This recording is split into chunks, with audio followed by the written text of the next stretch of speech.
It's September 26th, which means Hyrule Warriors is now 5 years old as of today, at least in North America, but I'm in North America, so I'm going off by North American dates. So I felt like for a 5-year celebration, I'd just kind of go over a history of the game through the medium of Lana's Ponytail. I hope you all enjoy.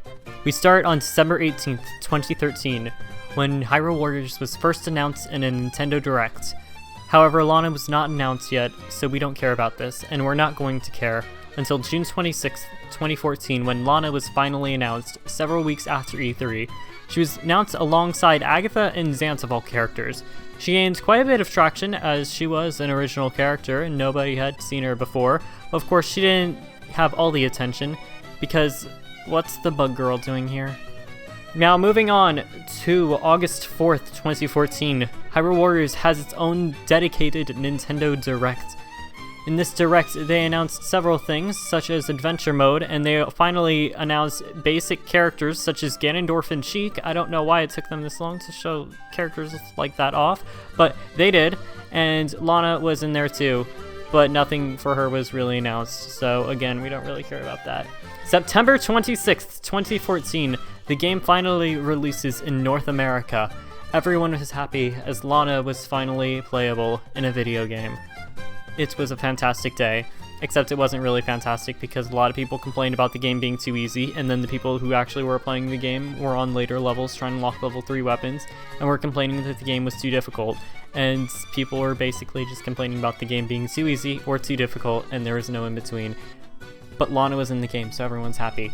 Several weeks later, on October 16th, 2014, the Master Quest DLC was released, which revealed not one, but 2 new Lana costumes. The first one was her Guardian of Time outfit, in which her ponytail was sadly not visible whatsoever, so we're going to skip over that and look at her second outfit, which her ponytail is a very ghostly white, modeled after Sia's very white hair, and it was a very elegant outfit. And also everyone else got outfits too, I guess, but whatever. More importantly, Lana finally got an 8-bit weapon, and so did some other losers, and she got her 8-bit magic book, and I feel like it's still one of the best 8-bit weapons in the game since it doesn't look completely ridiculous, and it looks quite nice. Also, Sia, Volga, and Mizra were added as playable characters for free or something like that, I don't know. Moving on to November 27th, 2014, the Twilight Princess DLC was released. Lana got another new outfit, her ponytail back to its basic blue color, but her clothes were changed to match Link's default outfit, a bit closer. And she got an 8-bit weapon for her spear, and I feel like this is one of the worst 8-bit weapons in the game. Coming from last month, that's quite the contrast, going from best to worst, but seriously, this thing is like half the length of the level 3 weapon, but it still does have the same attack range as level 3, it's just visually like cut in half, and it's awkward to use, and I just don't like it, and it looks clunky, and it's bad, and I'm sorry Lana, you didn't deserve this. Twilight Midna was also added as a playable character, I guess, or something, whatever. The level cap was raised to 150, and the weaponsmithy was expanded greatly, because before this, all you could do was fuse weapons. That's it. You want to remove a skill off a weapon? Shut up. No, you can't. You want to sell weapons? No. No. Just fuse weapons, that's it. That's all you can do. But okay, after this update, they finally fixed all that, which was nice. So this update actually added a lot, but no one really paid attention because, you know, like just a bit before that was when they released Smash Bros. Wii U and Pokemon Omega Rupee Alpha Sapphire and Amiibos, and most people were quite busy with that, including me. So this update kind of went unnoticed even though it added so much. And speaking of Amiibos, this update also added the ability to unlock the spinner if you had a Link Amiibo, so that was neat. And now for the rest of December and January of 2015, there wasn't that much, but then we hit February 2015, where things go crazy. February 5th, 2015, the Majora's Mask DLC was released. Lana once again got 2 new outfits, a Skull Kid outfit, which her ponytail was very happily pointing out of the hat, and another outfit where Lana is wearing the Deku mask, and it exists, I guess. She also got her final 8-bit weapon for her 8-bit summoning gate, which, again, it looks kind of tacky. I'm not exactly a fan of it, but it's there, and it's for Lana, and Lana has her ponytail, so it's not bad. This update also added Babby, Link, and an empty character slot or something. I guess people were excited about that, but whatever, Lana's there. And moving on more into the month, February 21st, 2015. Lana and her ponytail had finally reproduced the rupee glitch. The max rupee glitch had been in the game since launch, but no one had been able to replicate the glitch until this day. With SN64 and Rose or Hylian Angel, they were the two that were mostly working on this, and they got it to work, and they got it to work multiple times. And it was all with Lana and her summoning gate and her ponytail, and everyone's happy. And of course, multiple people tried this glitch, got a ton of rupees, maxed all their characters level 200, and as they were doing this, they also tested out more ways to do the glitch. At first, the glitch was extremely specific. It was like you had to use Lana using her summoning gate. The summoning gate had to be like tier 1 or tier 2. It had to be like one of those specifically. It only worked on Goma, maybe only like on a specific mission with Goma in it. You had to kill Goma using C5 while you're riding Argarok. You had to have like a certain number of KOs beforehand. You had to be at like full health. You had the weapon itself had to have XP plus, rupees plus, and like a partially locked skill. So like a 2000 KO skill, but you had to have like 1761 KOs or something like that. Just like at least like a few KOs on it. And like, I don't know, the requirements at the time were quite ludicrously long, and of course that was why it took so long for people to replicate it. Of course, as we know now, most of that is pretty much false, and all you need to do is just kill a giant boss with a weapon that has rupees plus on it, and you need to not kill it with a weak point smash. But at first, it was just Lana, her ponytail, and her summoning gate, maxing out everyone's wallets, and that was fantastic. February was over, but still a few days later, on March 12th, the Boss DLC was released and was supposedly the last DLC for the Wii U version of the game.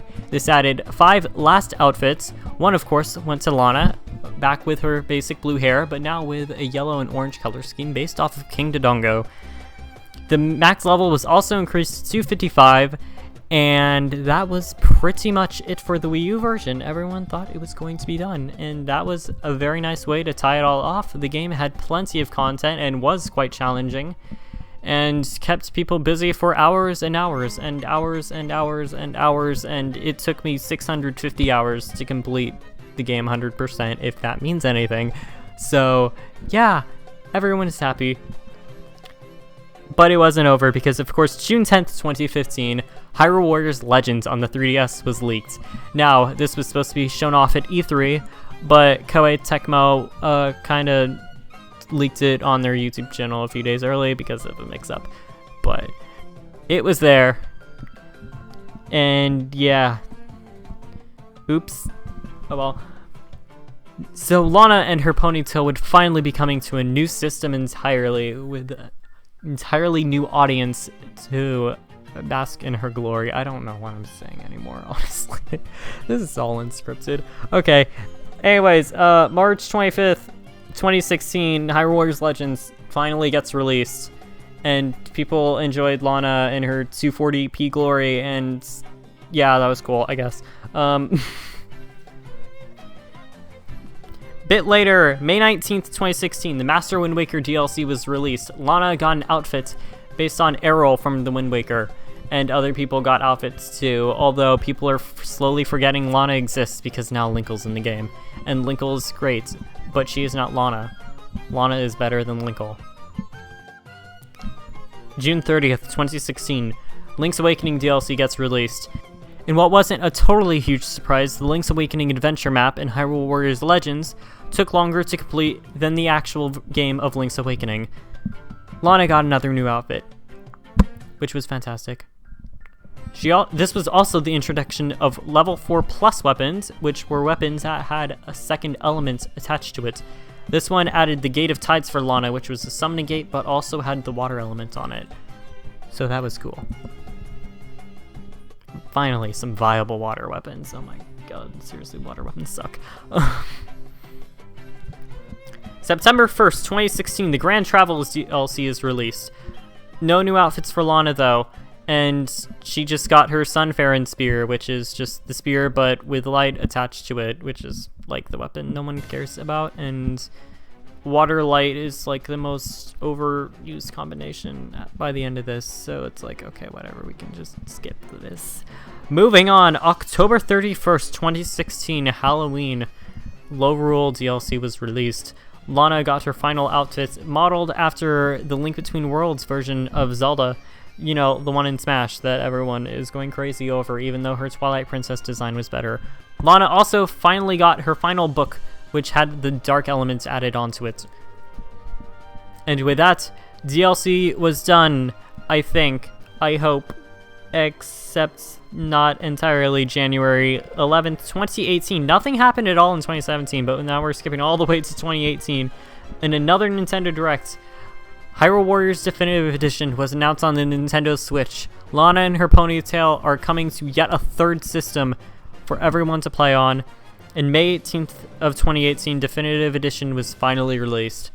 And now we have Lana with the looks of the Wii U version, but with all the content of the 3DS version.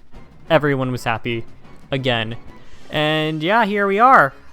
In 2019, still not really anything new about Hyrule Warriors 2. Personally, I'd kind of rather see a Fire Emblem Warriors 2 at this point, just because I feel like that game kind of needs more improvement, because Definitive Edition's honestly fine. That doesn't need any fixing. Fire Emblem Warriors is kind of the one that needs a bit of looking at. So yeah, that was just a quick little video I just thought I'd throw together, because I didn't really know what other way to celebrate the 5th anniversary of this game, other than by digging through Archiverse for 2 to 3 hours trying to find that post by Hylian Angel, because seriously, why was that so impossible? I love Archiverse, it's really great, but digging around for 3 hours in pure, raw, unedited Miiverse is not something anyone should ever subject themselves to, and I kind of regret it. So yeah, please don't do that again. Also, just look, hi, there's me on that post, hi, yay. Anyways, that's about it for this video, and hope your September 26th goes quite well.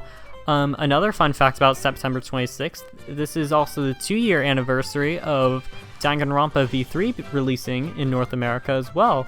So yeah, I guess all of my favorite games are just releasing on September 26th. So if you want to release a game and you want me to like it, maybe release it on September 26th. That's a pretty good day to release games on, I guess. So with that, goodbye.